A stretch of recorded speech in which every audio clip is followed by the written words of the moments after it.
great guest today, Joe. Someone that I've gotten to know, and she's a pretty cool gal. I like her. Pretty cool gal. Jodie Moyes. And the reason she's cool is because, and you'll enjoy. I believe she's cool because I could see her nodding when we were talking in the first half of the show. She was agreeing with me. I could tell. Was we she were nodding relating. when you were talking or when I was talking? We were relating. We were relating. I could tell. We were making eye contact. I knew she was saying, "Yep, he a genius." Yep. That's what she was saying. I could see it in her eyes. Well, we'll ask her about that. But let's don't ask. But you did nail one thing I was going to say, which is she's pretty good understander of running a small business because she's run a few of them and she started some new ones and she knows what it takes. And I've been very impressed, and so I'm anxious to talk to her and give her a chance to Hey, talk Jodie. about her business. Hello. Thanks for having me. You are Great so to have welcome. you. Now you've got two businesses I do. you're running. Yes. One is called OfficeZilla, and the other one is AJZ Promotional Products. Tell us a little bit about OfficeZilla. Okay.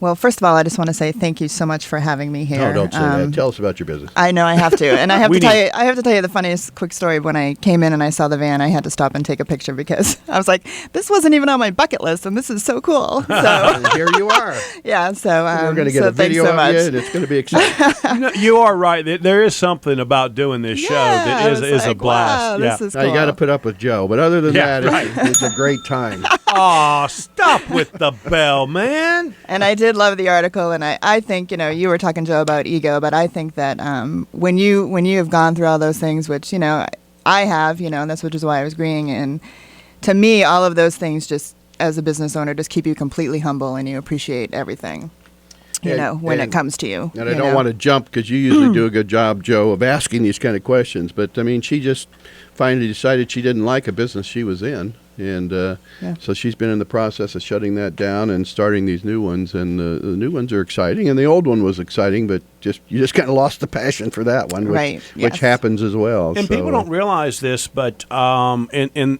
this country, people reinvent themselves about 7 times, and small business people probably do it about 10 times, and it is courageous. I think Jodie's about running out here. I'm not sure.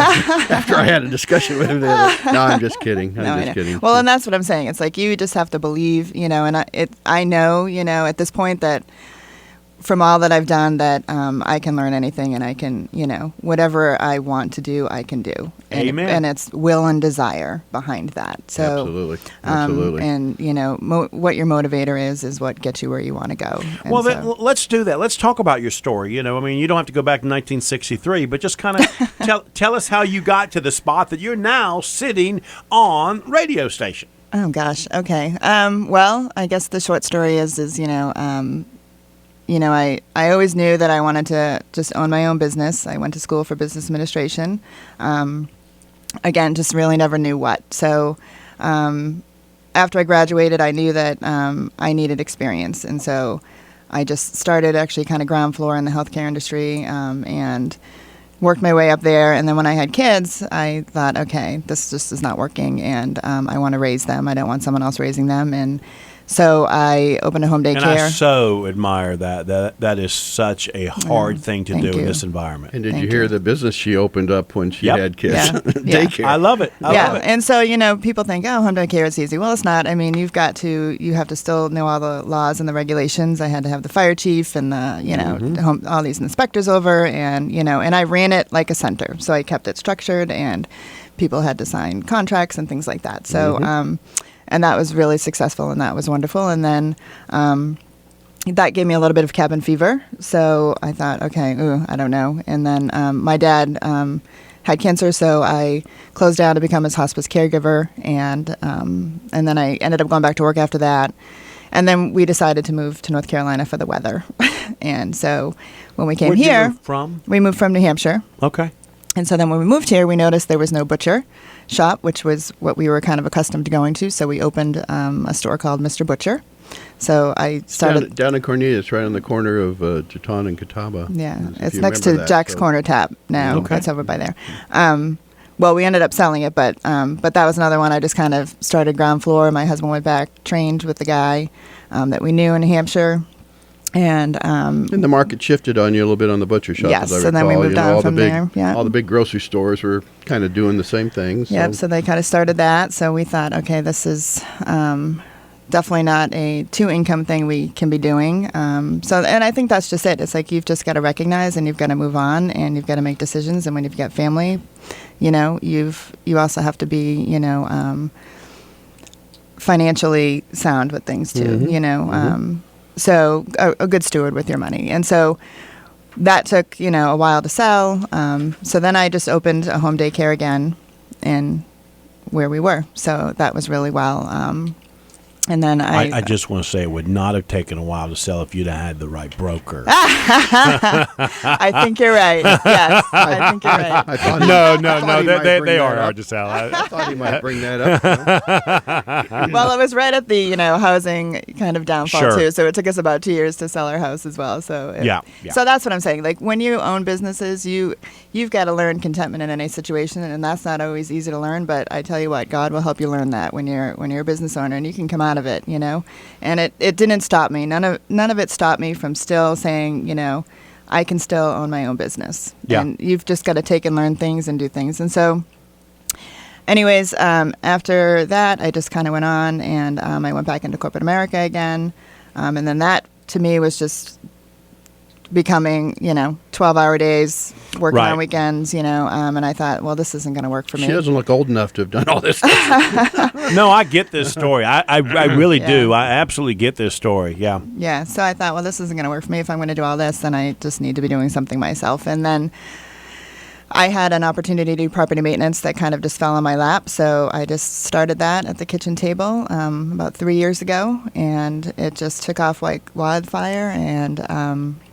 And then I just thought, okay, this is definitely not what I'm going to do the rest of my life, but the money was really good. And I was able to be with my kids, and it just worked. And so now, they're 14 and 17, and I thought I'm going to just ride this until it goes. And my biggest client ended up merging, and so I was like, this actually works out perfect. I have been checking into doing something else. And so that's where, for about 8 months, I started researching, what else can I do? What do I really want to do now that my kids are going to be leaving the nest soon? Right. And, because when they're gone, then it has to be, what do I want to do?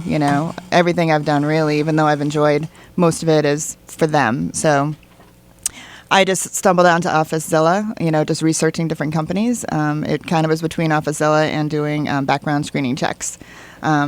And so I just thought, man, this would just be so much more fun, I think. And let's do this before we get into the current business. Talk to people out there that are thinking about starting their own business, or have given it some thought and not sure. What is that reason, that drive, the difference? Because clearly you've done both. You've worked in corporate America. What is that makes you keep coming back to wanting to be self-employed? What are some of the things that you could sort of list and say, because of this, this, and this? Well, for me personally, I am an extremely hard worker. I get it from my dad, and I say, I feel like there's not all that many of us that have the work ethic that I have. And I just feel like it's just inside me. And I do see it in some people, and I don't see it in a lot. But because I have that work ethic, I treat anywhere I work or anything that I do as if it was my own. And my name is behind it, and my integrity. And if I were to own this is how I would want it. And so, so when you're in corporate America, when you have those things, yes, you get promoted and you get ahead, but you also are taken advantage of, and given multiple more things to do. I would do the work of 3 people at times, in the same amount of time, but then I would have to start adding on time to my day, Right. And so for me, that's just kind of where I end up. It's like, man, I know I work hard. I know that I'm going to put the time and effort into it. And so why am I doing it for someone else?